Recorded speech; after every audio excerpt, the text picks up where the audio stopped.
Sur quel continent se trouvait la cité d'Atlantis avant d'être engloutie? Salut, c'est Simon. Et aujourd'hui, mes impressions de lecture de Die 13,5 Leben des Capitaine Blaubeers de Walter Moers, ou en français, Les 13 vies et demie du Capitaine Ours Bleu. Je vous ai déjà parlé de Walter Moers quand j'ai lu La Cité des livres qui rêvent, un livre qui m'a emballé et enthousiasmé. Alors je ne vous ferai pas la présentation biographique de cet auteur et illustrateur connu dans le monde allemand. Je vous renvoie à la capsule sur La Cité des livres qui rêvent. J'avais hâte d'essayer les autres romans, les autres briques que Walter Moers a écrits. Mais entre-temps, j'ai découvert un autre aspect de la création de cet auteur. Une de mes étudiantes aime beaucoup Walter Moers et elle m'a prêté un tout petit album illustré qui s'intitule Der Phönix. C'est l'histoire d'un roi qui règne dans un royaume où on intervertit les lettres F et K quand on parle. Alors au lieu d'être le König, le roi, il est le Phönix. Ils arrivent presque en guerre contre le royaume de France qui passe de Frankreich à Kranfreich.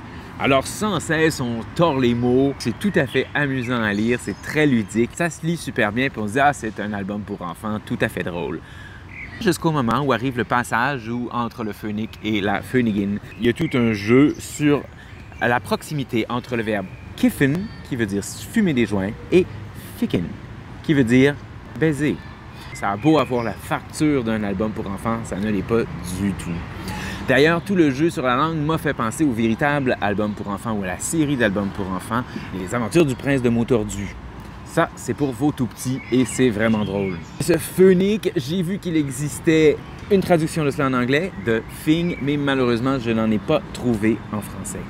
Dans une veine semblable, elle m'a aussi prêté cet album qui s'appelle Sex, Absinthe und falsche Hasen, il faut que je lise rapidement pour le lui rendre, et qui se présente comme un catalogue d'œuvres d'art, tout un peu perverti par Walter Moers et ses dessins, avec à chaque fois des textes sur l'histoire de l'art, donc probablement tout assez amusant. Mais il y a une autre œuvre de Walter Moers que j'ai découverte, que j'ai lue avec grand plaisir. Il s'agit de Wilde Reise durch die Nacht. J'ai vu aussi qu'il existait en anglais et je ne l'ai pas trouvé non plus en français. Vous connaissez sans doute le très grand illustrateur français du 19e siècle, Gustave Doré, qu'il est devenu célèbre pour les illustrations qu'il a faites de Gargantua et de Pantagruel de Rabelais. On connaît aussi, bien évidemment, ses illustrations des Fables de La Fontaine. Dans les dernières années de sa vie, il a fait une série d'illustrations de planches assez étranges, fantastiques. Walter Moers a écrit un récit à partir de ces planches-là. Et c'est ce qu'on a ici. On a d'une part le roman, et partout, on a les illustrations qui l'accompagnent. C'est très onirique, c'est fantastique, c'est beau et l'interaction entre le récit et les images, c'est vraiment très riche. Si vous connaissez un éditeur qui serait prêt à éditer ça, dites-le moi ou donnez-lui mon nom, je vais le traduire et on va rendre ça accessible au public francophone. Ça vaut vraiment la peine.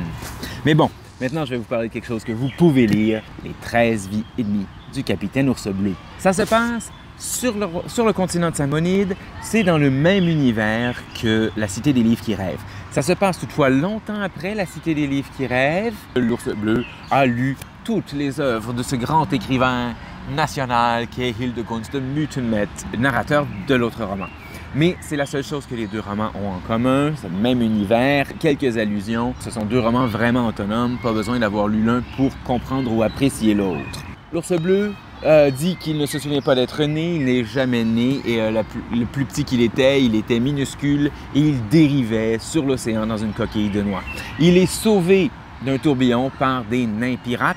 Ils sont minuscules et ils ont deux jambes de bois, deux crochets et ils sont de terribles pirates. Le problème principal, c'est que lorsqu'ils prennent un vaisseau à l'abordage, le vaisseau ne se rend même pas compte qu'il se fait aborder par des nains pirates qui sont tellement nains que personne ne les voit. L'Ours Bleu passe quelques années avec les nains, ils le nourrissent de plancton, il grandit si bien qu'il devient trop lourd pour leur bateau et il le laisse sur le bord d'une plage et c'est la fin de sa première vie. La deuxième vie, il la passe sur cette île de fantômes, des fantômes qui se repaissent et qui se nourrissent de la peur des gens. Alors Ours Bleu, qui devient ami avec les fantômes, devient un super comédien. Il apprend à pleurer, à crier, à hurler, alors que les fantômes sont son public en délire. Il se fait un radeau et il passe sa 3e vie à dériver sur l'océan. Il apprend à parler après avoir fait la rencontre de 2 vagues bavardes. Sa 4e vie, il la passe sur une île gastronomique. Sa 5e vie, comme copilote d'un ptérodactyle qui sauve des vies à la dernière minute. Il fréquente l'école de nuit dans les montagnes sombres. Il y a des aventures dans la grande forêt, dans une autre dimension, dans le désert sucré. Il passe au moins 1 an à vivre au cœur de la tornade éternelle, et ainsi de suite. C'est donc un récit d'aventure et en même temps un récit biographique du personnage narrateur. Il n'y a pas véritablement de grande quête principale. On n'est pas dans un Harry Potter où on sait ce qu'il faut qu'il fasse. Et en fait, c'est peut-être ce qui fait que j'étais moins enthousiaste qu'à ma lecture de La Cité des livres qui rêvent. Dans La Cité des livres qui rêvent, il n'y avait pas une quête précise, mais le narrateur nous disait « Voici comment je suis devenu écrivain ». Donc, c'était quand même un fil directeur clair. Ici, le fil directeur, c'est simplement la vie de l'ours.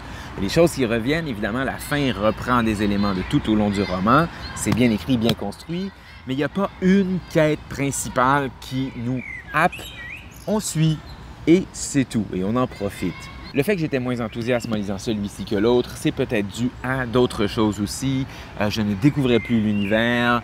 Peut-être que celui-là est plus facile pour entrer dans l'univers de Mœurs ou de Zamonide.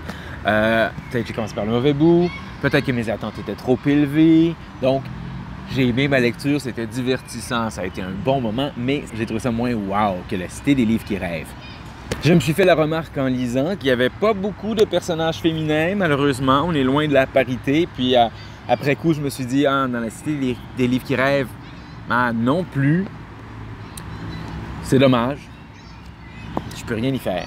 C'est écrit dans une langue accessible. Moi, je pense que ça va bien pour des enfants de 9, 10, 12 ans. Je suis pas super bon pour jauger. C'est donc dans une langue assez simple, mais bourrée de fantaisie de mots. Des fois, il y a des longues énumérations des créatures. Des fois, des constructions entre un tel élément de créature, un autre élément. On sent parfois qu'il y a des morceaux de l'univers qui sont créés d'abord par le langage ou des expressions.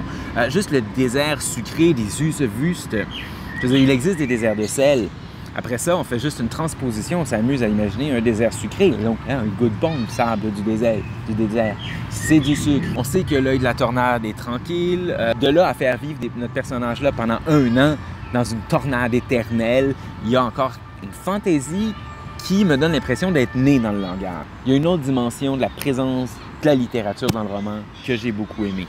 Tout un passage assez important, lorsqu'Ours Bleu est dans la capitale, il devient un grand champion de leur sport national, c'est-à-dire il devient gladiateur de mensonges. Alors, ce sont des grands combats à chaque semaine dans une espèce de cirque, d'arène, où 2 gladiateurs se font face et doivent raconter des histoires, des mensonges, donc des fictions. Et c'est le public qui, en larmes, en rire, entraîné, touché, applaudit et détermine qui est vainqueur. Dans tout ce passage-là, ça permet à nous, comme lecteurs adultes, de voir les réflexions que Walter Moers fait par le biais de son narrateur sur comment construire un récit, comment toucher le public, qu'est-ce qui marche pas, sur les histoires déjà utilisées, sur lesquelles on fait des variations, qu'on revient, et ainsi de suite. Donc, il y a sans cesse la présence de la littérature en filigrane, en dessous, et c'est quelque chose que j'aime. Ben oui, si vous voulez, je vous dise. Je vous ai demandé en ouverture sur quel continent se trouvait la ville d'Atlantis avant d'être engloutie. C'était évidemment la capitale du continent de Samonie. Et la Samonie se trouve ici, la capitale en est là, se trouve ici entre les Amériques et l'Asie. Vous voyez donc il y a plusieurs illustrations. Et là, vous avez une carte de la Samonie aussi. Et sans cesse dans le roman, il y a des illustrations de Walter Moers lui-même. Alors voilà, c'était mes impressions de lecture de Wilde Reise durch die Nacht der Phönix et surtout Die 13,5 Leben des Kapitän Blaubeers. Aimez, commentez, partagez et bonne lecture.